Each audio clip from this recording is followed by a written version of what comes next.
As I mentioned, that account executive is a hunter. That is your outside salesperson. Their only job is to find new business.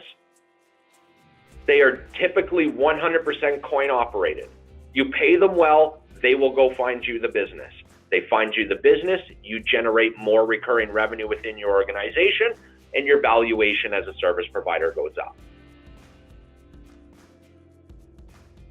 There's a big question here about whether or not you pay trailers to an outside salesperson, to the account executive, to the hunter. Typically, we would only see trailers paid if you do not have the model of somebody who can manage the account ongoing. But then, we can play with different compensation numbers on how much we pay up front versus what we pay on trailers. They're going to sell project work with a lot of your business. That's going to be paid at a lower rate because it's one time for you. Okay, it's not ongoing revenue month over month. That's where we pay the higher on target earnings. Okay, they like upfront commission. They close a deal, they want to get paid for it. Okay, they're fairly, they're not simplistic people, but they like a simplistic model. And a simplistic model is, how am I going to get my cash? And when you can handle that and build that correctly for them, you will bring in the right profile as an opportunity into your business. The farmer completely changes. That's the person who wants to manage and coddle your existing base.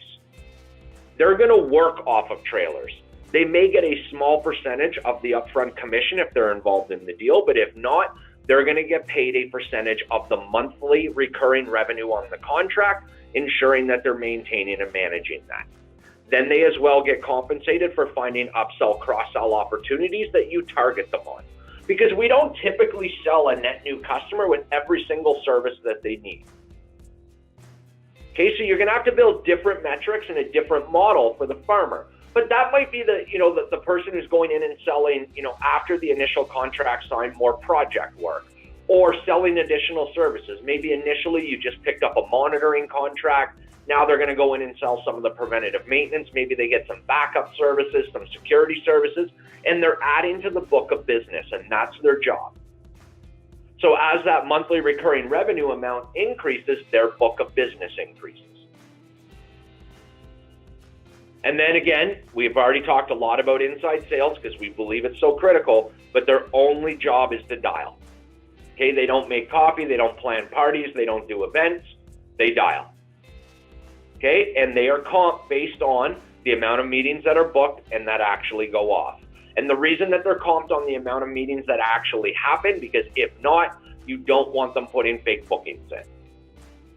And their success is tied to their outside executive, the person who goes out and closes all of those good opportunities for them. So they're going to be a team, very tight-knit, the inside and the hunter. But if you have the farmer, they're going to play into it as well, because a business is going to want to understand, as we talked about, the post-sale support and how does that work.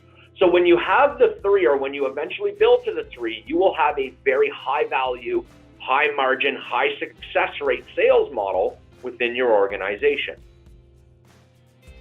Now, when we look at the different profiles, they're not easy to find as you're going out to hire. And I'm not saying that they're simple, but as you decide what do you want to bring into your business first, it will help it make it easier for you to go out and find those different types of people to come work for you.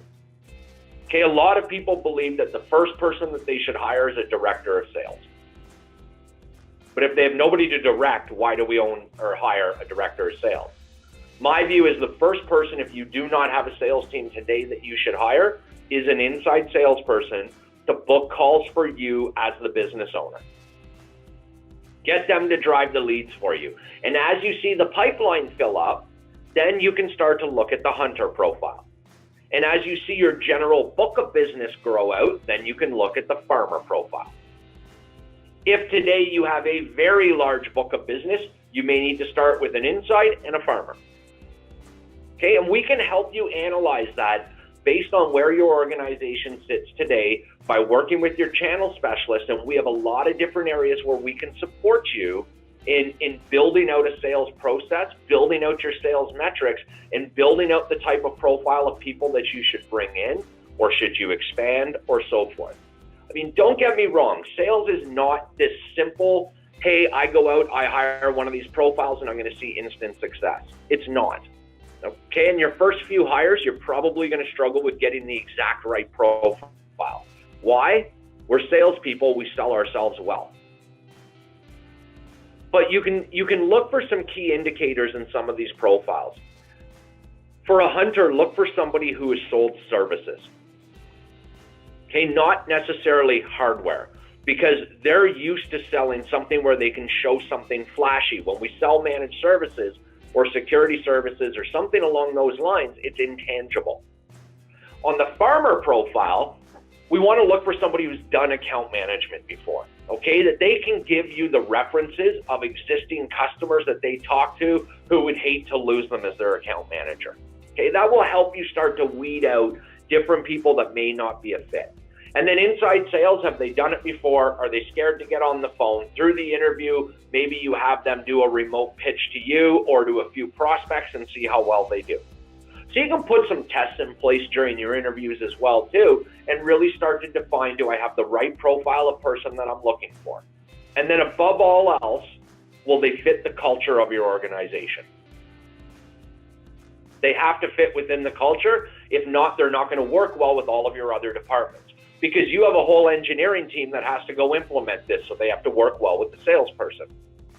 So you've got to make sure that culture and that synergy is there as an organization, or you're going to find that you're going to struggle.